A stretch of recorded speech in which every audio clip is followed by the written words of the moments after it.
بسم اللہ الرحمن الرحیم۔ السلام علیکم۔ ہجرت کے بعد اللہ کے رسول حضرت محمد مصطفیٰ صلی اللہ تعالی علیہ وسلم پیغام حق مختلف ممالک کی طرف بھیجتے رہے۔ آپ کی سیرت، آپ کا اخلاق اور آپ کا طرز عمل دیکھ کر دن بدن لوگ اسلام قبول کر رہے تھے، یہ تسلیم کر رہے تھے کہ اس زمین پہ محمد مصطفیٰ صلی اللہ تعالی علیہ وسلم سے بہتر کوئی نہیں۔ اگر یہ کہہ رہا ہے کہ یہ اللہ کا رسول ہے تو یقیناً یہ سچ ہے۔ اگر یہ کہہ رہا ہے کہ اللہ کے سوا کوئی عبادت کے قابل نہیں تو یقیناً یہ سچ ہے۔ نجران یہ ایک علاقہ ہے یمن کے قریب جہاں اکثر عیسائی بستے تھے اور وہاں کے لوگ با علم تھے۔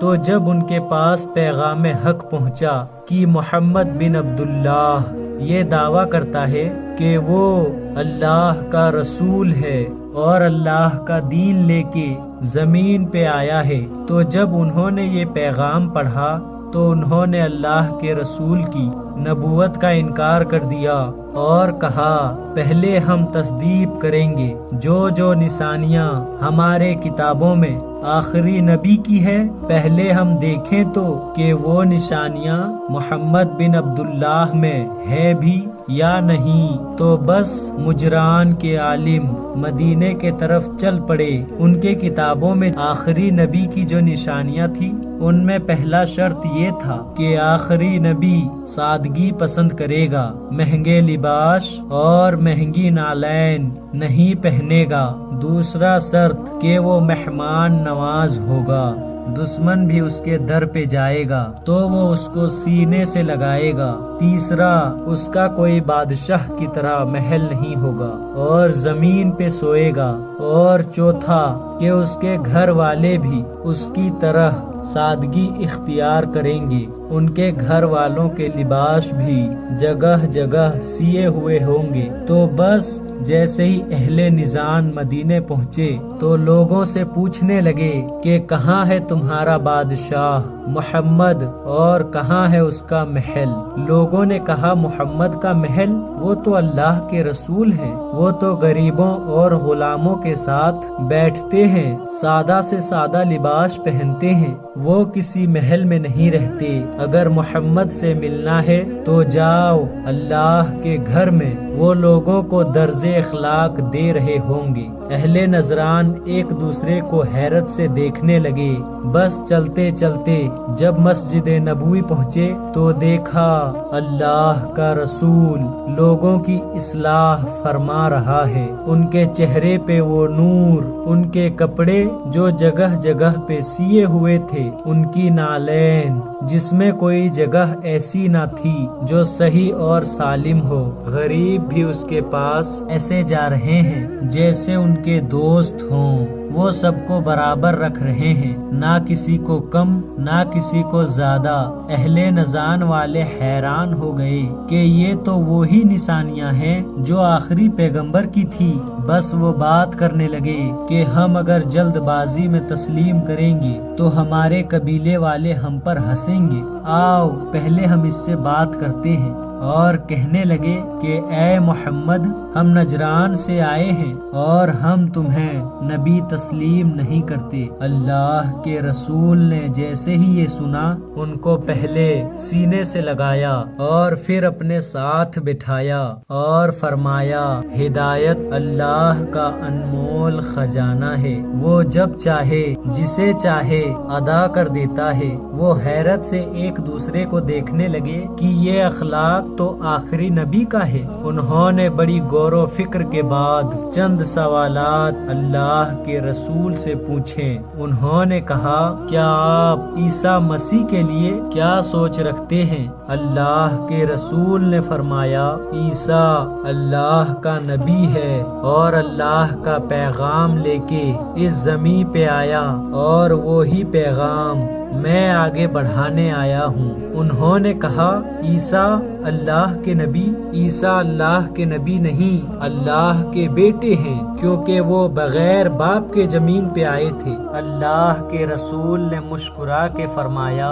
اگر خدا کے بیٹے ہونے کا دلیل یہ ہے کہ جو بغیر باپ کے پیدا ہوا وہ اللہ کا بیٹا ہے، تو اس سے پہلے تو آدم و حوا بغیر ماں باپ کے پیدا ہوئے، تو اس حساب سے اللہ کے پہلے بیٹے آدم ہوئے۔ اے شخص یاد رکھو، اللہ جب چاہے جو چاہے کر سکتا ہے، نہ وہ کسی کا باپ ہے اور نہ کسی کا بیٹا، وہ واحد ہے، وہ لا شریک ہے۔ بس بحث چلتی رہی یہاں تک کہ 3 دن گزر گئے اور اللہ کے رسول مختلف دلائل پیش کرنے لگے، لیکن اہل نجران کی جو عالم تھے انہوں نے کہا نہیں، پہلے عیسیٰ کو اللہ کا بیٹا مانو، اس کے بعد ہم تمہیں نبی مانیں گے۔ بات جب یہاں تک پہنچی تو سورہ آل عمران کی اس آیت کا نزول ہو گیا کہ اے رسول، اگر حق واضح کرنے کے بعد بھی یہ تسلیم نہ کریں تو کہہ دو یہ اپنے بچے لائیں، ہم اپنے بچے لائیں گے، یہ اپنی عورتیں لائیں، ہم اپنی عورتیں لائیں گے، یہ اپنے مرد لائیں، ہم اپنے مرد لائیں گے، پھر جو جھوٹا ہوگا اللہ اس پہ لعنت کرے گا۔ بس اہل نجران والے ہنسنے لگے کہ جو یہاں عالم موجود ہیں انہوں نے 70 سال عبادت کی ہے، کسی نے 100 سال عبادت کی ہے، ہم سب کل مل کے تمہارے نبی کے لیے بد دعا کریں گے۔ اے لوگوں، اپنے نبی کو سمجھاؤ ورنہ وہ بد دعا میں نیست و نابود ہو جائے گا۔ اللہ کے رسول نے فرمایا اللہ جو چاہے اسے کوئی روک نہیں سکتا۔ پورا مدینہ اور آس پاس کے لوگ جمع ہونے لگے، وہ باحالات دیکھنے لگے کہ کون جھوٹا کون سچا۔ وہ واہلا کے میدان میں اہل نجران پہلے پہنچے، وہ اپنی پڑھائی کرنے لگے، مختلف دعائیں پڑھنے لگے اور لوگوں سے پوچھنے لگے بتاؤ تمہارا نبی کہاں سے آئے گا؟ لوگوں نے کہا ان کے گھر سے یہ رستہ میرے طرف آتا ہے۔ وہ اس رستے پہ پڑھائی کر ہی رہے تھے تو اتنی دیر میں اللہ کا رسول اپنی گود میں حسین اور اپنی ہاتھ میں حسن اور اپنی پیچھے اپنی بیٹی فاطمہ اور اس کے پیچھے علی ابن ابی طالب علیہ السلام کو لے کے مباہلہ کے میدان میں آ رہے تھے۔ اہل نجران نے دیکھا کہ یہ تمہارے نبی کے ساتھ کون کون آیا ہے؟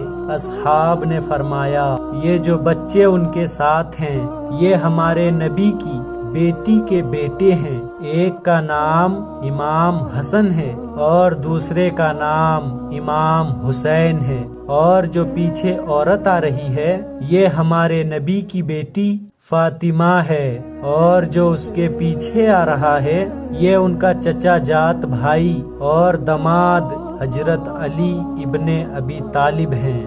یہ سننا تھا۔ اہل نجران حیرت سے دیکھ رہے ہیں، ایک دوسرے سے بات کر رہے ہیں کہ ان لوگوں کے چہرے کا نور، اتنے سادے اور اتنے جگہوں سے سیے ہوئے لباس، ان کے وجود میں اللہ نے اتنا روب رکھا، اتنی صداقت رکھی، اتنا ایمان رکھا کہ اگر آج مل کے کہے کہ یہ پہاڑ ریزہ ریزہ ہو کے ہم پہ گر جائے تو اس میں کوئی شک نہیں کہ وہ نہیں ہوگا۔ یہ سچے ہیں، ہم اپنے علم سے دیکھ رہے ہیں کہ ان سے زیادہ اللہ کے قریب کوئی نہیں۔ ان کو روکو، ان کو روکو، یہ ہم پہ لعنت نہ کرے، ہمارے لیے بد دعا نہ کرے۔ وہ دوڑتے گئے اور کہتے گئے یا محمد یا محمد ہمارے لیے بد دعا نہ کرنا، یا محمد ہم تسلیم کرتے ہیں تم اللہ کے رسول ہو، ہم مانتے ہیں تم حق کا دین لے کے آئے ہو، یا محمد ہم تسلیم کرتے ہیں ہمارے لیے بد دعا نہ کرنا۔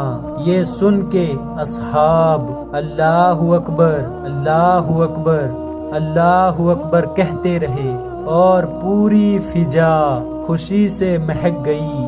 آج بھی اس دن کو وہ حابلہ کے دن سے یاد کیا جاتا ہے۔ سلام ہو پنجتن پاک پہ، سلام ہو آل رسول پہ، سلام ہو محمد مصطفیٰ صلی اللہ تعالی علیہ وسلم کے پاک گھرانے پہ۔ تو میرے پیارے بھائیوں اور بہنوں، اگر ویڈیو پسند آیا ہو تو چینل کو سبسکرائب کر کے کامنٹ میں ضرور بتانا، اور آپ لوگ ہماری ویڈیو کو پورا نہیں دیکھتے